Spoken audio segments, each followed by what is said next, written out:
Hi everyone, welcome back to my channel, Notes from the Sewing Room. My name's Becky. Today's video is all about Made Me May, how I'm finding the challenge so far, and also what gaps I've discovered in my wardrobe.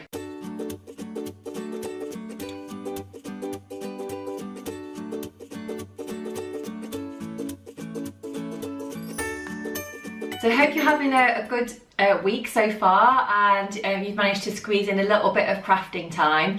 I've actually been watching back Kirsty Allsop's, what was it called? Some kind of crafty programme anyway that's just been on TV. I'm sure you can find it on the 4OD player if you're in the UK. And I've really enjoyed it. Each day she's been doing kind of like lockdown crafts. And there's been lots of different things on there. She's been weaving, she's been doing paper craft. There's been all kinds of different things that you can do with materials that, you know, a lot of us have got around the house.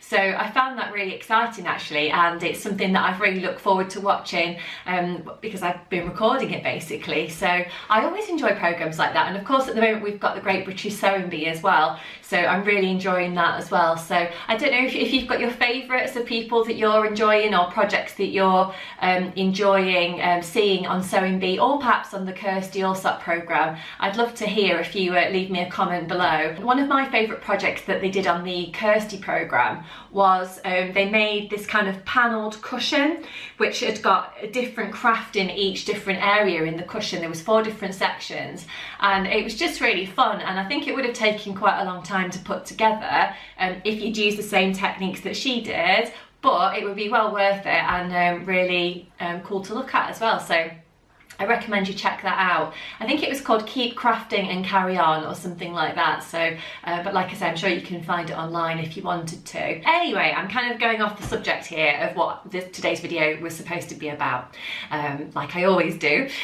So today's video really is just a quick one all about Made Me May, and how I'm finding the challenge personally so far, a little bit about also what it is if you are unfamiliar with it, and also gaps that I've discovered that I feel like I've got in my own wardrobe. So I've got a couple of projects that I'm going to start to work on this month based on what I've discovered during the Made Me challenge. But first of all, I just wanted to say a massive thank you to all of you who have got in touch with me in the comments section here on YouTube about what to name my mannequin. So I've got lots of different suggestions. I'll just check out my phone here so I can actually tell you what some of the suggestions have actually been. So excuse me, I'm not being rude looking down at my phone deliberately, but I just wanted to read out some of the names that you've actually suggested, because there's been some really cool and out of the box type options, I think. So I just wanted to go through some of them and let you know what they were. So I'm just going to read out a few of the comments that I've actually had from here of various names. So apologies if I do miss out the one that you've actually suggested. I'm just going to read out a few. So I've got Penny as a suggestion, I've got Mona, I've got Cynthia, which is a quite cool name, I have got Lily, Daisy, Rosa, they're all quite nice. What else have we got here? Travella, because my husband suggested Trevor. To be honest, I'm not that keen on going for the name Trevor, but there we are. Someone said Trevor for sure. I've got Flora. I've got Maid Marion, because I live in Nottinghamshire, so someone suggested that, so that's quite a out of the box one. What else have we got? Beryl for the mannequin, Mimi, Dolly, and what else have we got? Marie or Mandy. So yeah, I've got quite a few. So, but I think the one I'm going to go for, just because I really like it, is Flora. So from now on, my mannequin is called Flora. So there we go. So thank you for all of those of you that actually messaged me. I do appreciate it.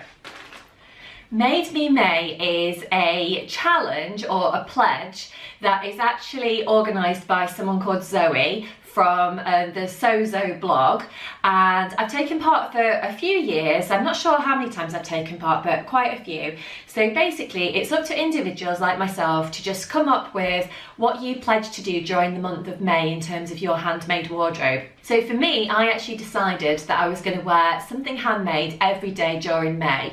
So that's something that I love to do anyway, and it's something that I do try and do each day, but it just makes me concentrate a little bit more on the various things that I'm pulling out of my wardrobe or taking out of my drawer, or you know, whatever. So, but what I've discovered so far is that I've just got so many patterned bits of clothing. So as you can see today, I am actually wearing two different patterned pieces of clothing. I've got one of my Agnes tops on here, made in a spotty red fabric, and then if I just stand up, I've got a homemade skirt on here, which is made in a kind of floaty viscose fabric from Cole's Sewing Centre in Nottingham, which has just got an elasticated waist.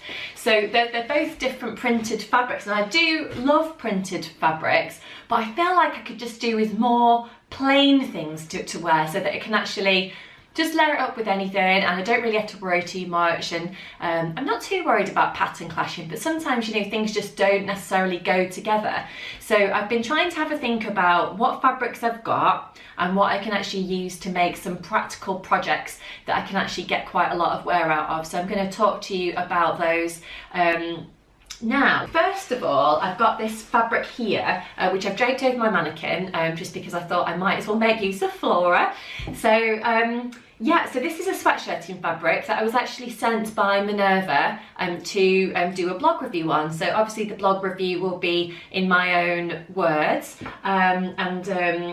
you know, they've sent me the fabric so that I can review it, basically. So it's a lovely sort of medium weight jersey sweatshirting fabric, and as you can see, it's beautiful kind of cerise pink type colour.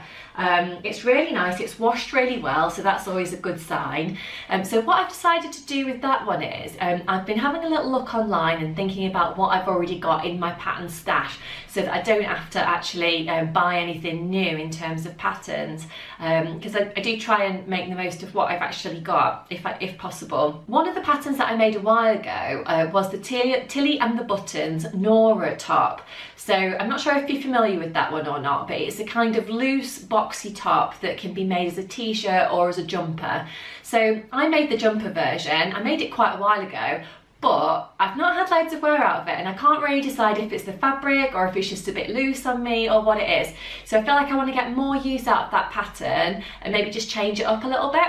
So on the Tilly and the Buttons website, or blog section of the website, should I say, there's actually a hack on there, which is to make the Nora cardigan. Now, since Tilly actually uploaded the blog on how to hack the pattern, she has actually brought out a sort of additional part to the original pattern for the cardigan, but to be honest, I don't feel like I'll probably need that. If I follow the instructions that are on the Tilly and the Buttons blog, then hopefully, cross fingers, I should be okay.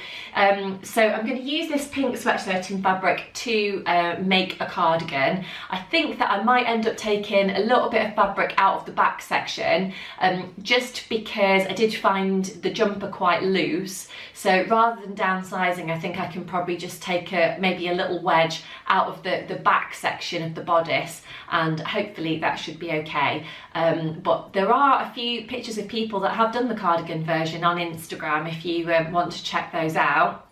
So yeah, so I'm really looking forward to that. And the next one is, I've decided that I'm enjoying wearing these kind of, you know, just comfortable skirts. Like I say, this one's got an elastic waist, and it's you know, just something a bit different. So I ordered some fabric online. Now I am trying to sew through my stash, but I didn't actually have anything that was suitable for this project, so I did actually order this from Higgs and Higgs online. I was really surprised actually that it did actually come really quickly, even though I know a lot of the post is taking a little bit longer, which is completely understandable at the moment. But it's a very lightweight chambray type fabric. So it's just plain navy blue, as you can see here, just navy blue denim. And as you can see, I have actually already cut this project, so I've just got pieces left here of this, but I just wanted to talk you through what I'm going to do. So I haven't actually started stitching it yet, which is why I can't hold up the finished garment, or my garment in process kind of thing, on progress. So, but what I can do is show you what I'm deciding to do. So, I've got, please excuse the plastic envelopes, because this is how I sort of store them in my pattern box. So I've got the Sewaholic Patterns Hollyburn skirt. So that's this one here. So I'll just hold it up to the camera, but I don't know if you'll be able to see it very well, so probably not actually. So what I'll do is I'll put a picture up on the screen. So the Hollyburn skirt, there's 3 different versions, and they've got these really cute pockets which kind of run along the sort of the hip section, rather than being enclosed in one of the inner seams. So I really like that. I've made this skirt a couple of times actually in its current form. I can't remember which one I made. I think I might have made View B. But if you're looking for a cute A-line skirt, then this one is a good one to go for. But I've decided to take the pocket section from this pattern and join it to the Gather pattern Mortmain dress. But rather than making the dress, I'm actually just going to take the skirt section of the dress. So rather than doing a kind of straightforward skirt, I'm going to have this lovely pocket section which is going to be added onto the front section, and then I'm going to make a separate waistband to go on top, which is going to have elastic running through it. So it'll basically just be an extra channel to thread that elastic through and make a lovely comfortable denim skirt that I can wear all summer long. So I think that'll be really nice. So when I've been chatting about all these projects at home of actually what I want to make and the gaps that I feel like I've got in my wardrobe at the minute, you know, you just kind of like chatter on, and my husband, I think, is he listening, is he not listening? Well, the other night he actually sort of said, oh, well, if you're making those things for yourself, why don't you make something for me? And I thought, well, I could do, because I've actually not made him anything for a while. And to be honest, I was supposed to make him something for his birthday. I did promise that I was going to back in March, and I just didn't really get round to it. So I have actually got some more sweatshirting fabric, which I also got from Minerva, which I bought, which is a kind of grey type fabric. I've not got it to hand at the minute, so I can't show you. But what I'm hoping to use that for is a bit of a different kind of zip up type top, which I think he really likes. So it's actually from the Great British Sewing Bee Sew Your Own Wardrobe book. I'm not sure which series this one was from. I'll just hold it up so you can see which cover I'm talking about there. But I don't know if it might have been from one of the early series. I'm not sure, I don't think it was the first one, but anyway, you can find it on Amazon or eBay or wherever, I'm sure, one of the various bookshops. But in there, there's a lovely men's pattern. I say lovely, I've not tried it yet, but hopefully it will be, which is for an anorak. But rather than doing the anorak version, I'm actually just going to make it into a sort of jersey type zip up top instead. So it's supposed to be made out of a water resistant nylon fabric, and you can use jersey ribbing for the cuffs and for the kind of bottom band section. But rather than doing that, I thought that I would just use my jersey sweatshirting instead, and then maybe just do a couple of the details in ribbing fabric as well. I've actually not got lots of ribbing in my stash at the moment, so I may be limited on what I can actually do. I can probably just about squeeze out a couple of cuffs and maybe a little bit of detail down the bottom as well. So yeah, I think he's really going to like that. So it's got a zip that runs all the way down the middle here, and the instructions do seem quite straightforward, and they do seem to talk you through step by step. So there will be a couple of bits that I do have to miss out, because I think in here it talks about using heat seal tape because of actually using the nylon fabric, but I'm not going to be using a nylon, so I'm just going to skip those instructions. So I'll let you know how I get on with that one as well. So I'm hoping that in a couple of videos time I'll have made all these different things and I'll be able to share them with you, so and tell you about my experiences as well.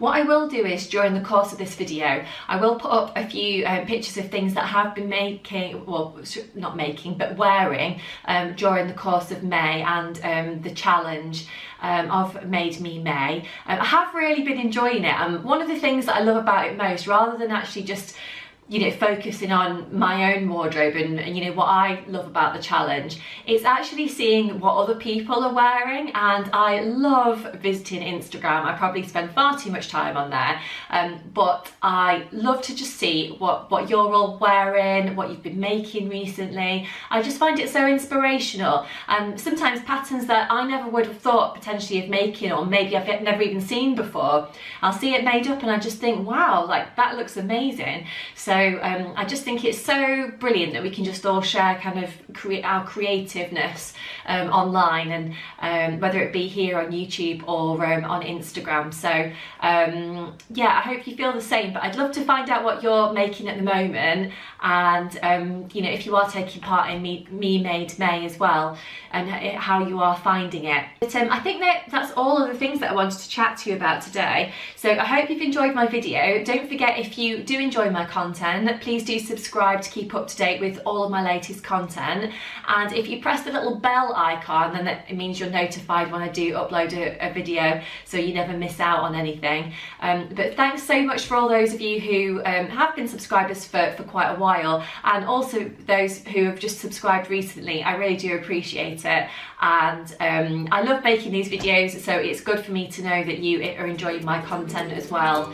But until next time, I'll leave it there and say see you soon. Bye.